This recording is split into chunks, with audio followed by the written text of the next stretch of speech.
Assurer la formation et le soutien de marketing. Donc, il est important de conclure un contrat. On va en revoir ça dans quelques diapositives un peu plus loin. La formation et soutien du marketing de votre agent. Donc, essayez de leur donner ce dont ils ont besoin pour mieux vous représenter.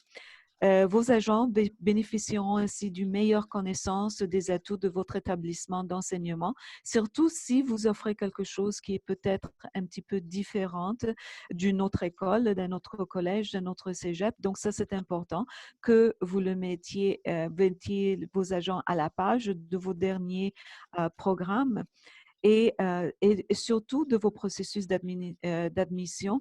Par exemple, maintenant, c'est quelque chose de pas typique, mais qui arrive. Voilà, on a un coronavirus, on a des problèmes maintenant plus spécifiques pour rentrer et sortir d'ordre de visa. Alors, c'est important que vous partagiez ceci avec vos agents.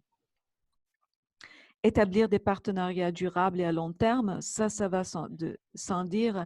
Donc, solides relations d'école et des agents sont essentielles. Et ceci, j'aimerais stresser vraiment que parfois, ça ne peut pas arriver du jour au lendemain. Vous avez vraiment besoin de temps.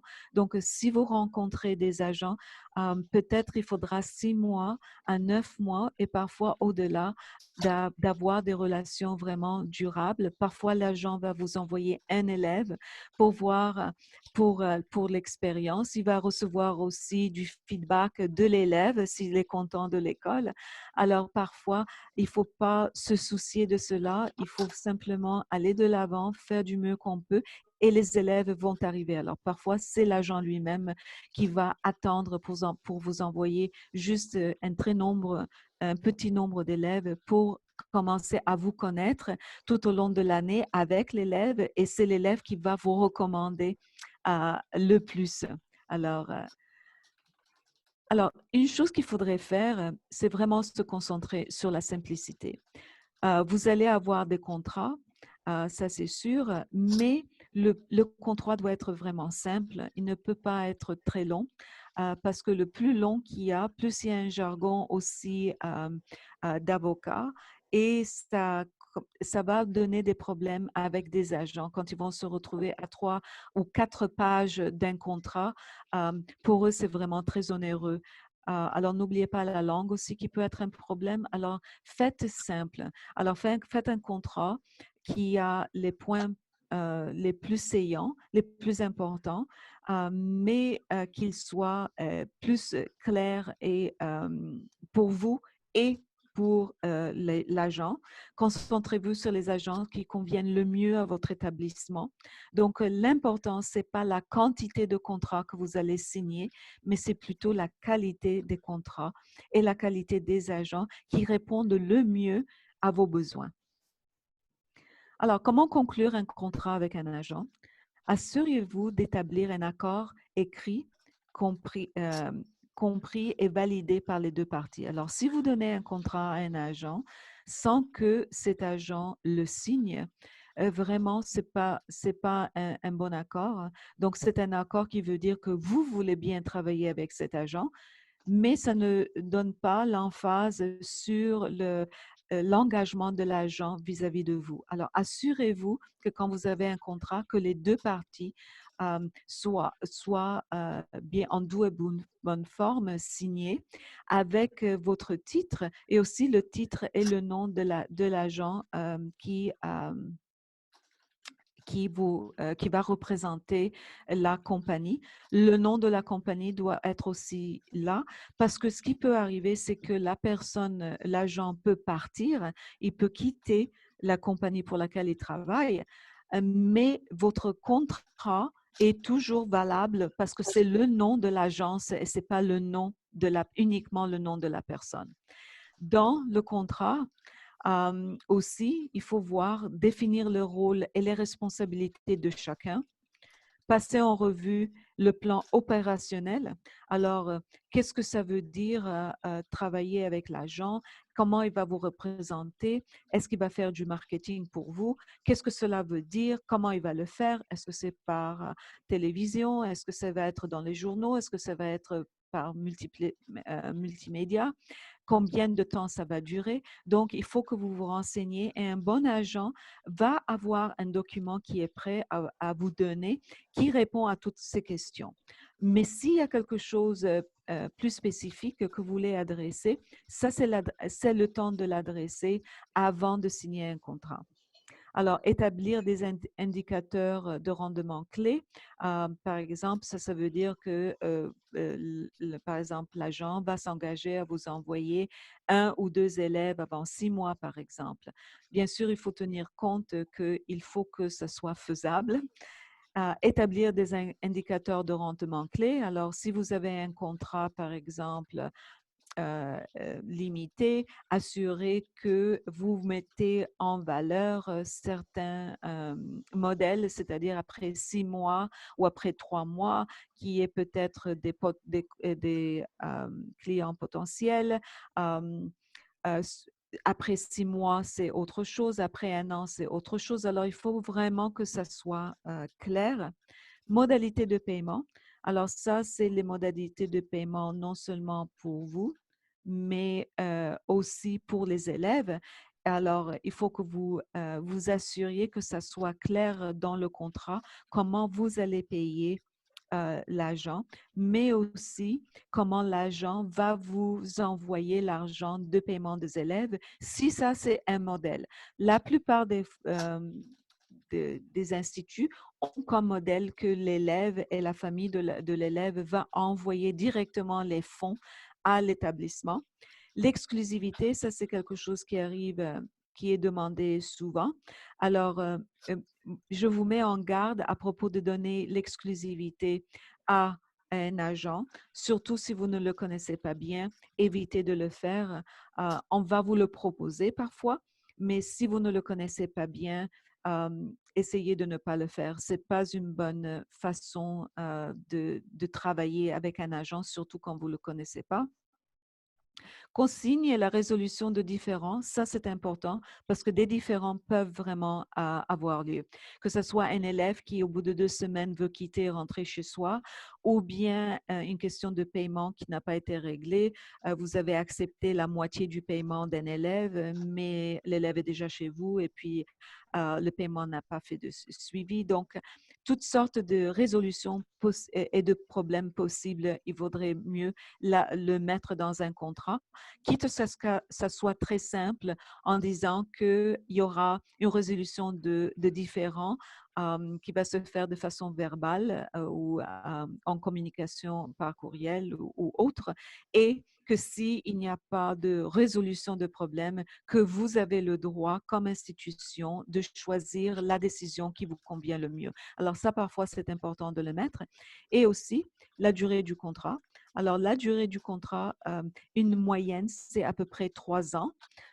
Mais bien sûr, vous êtes libre de le faire comme vous voulez. Il y en a qui le font pour 5 ans. 1 an, c'est un peu court. Ça dépend des pays parce que ça ne donne pas la possibilité à l'agent de recruter des élèves pour vous parce que chaque pays a des données et des dates de tombée pour la demande de visa à l'ambassade canadienne et ils ont des années scolaires qui sont différentes de la nôtre.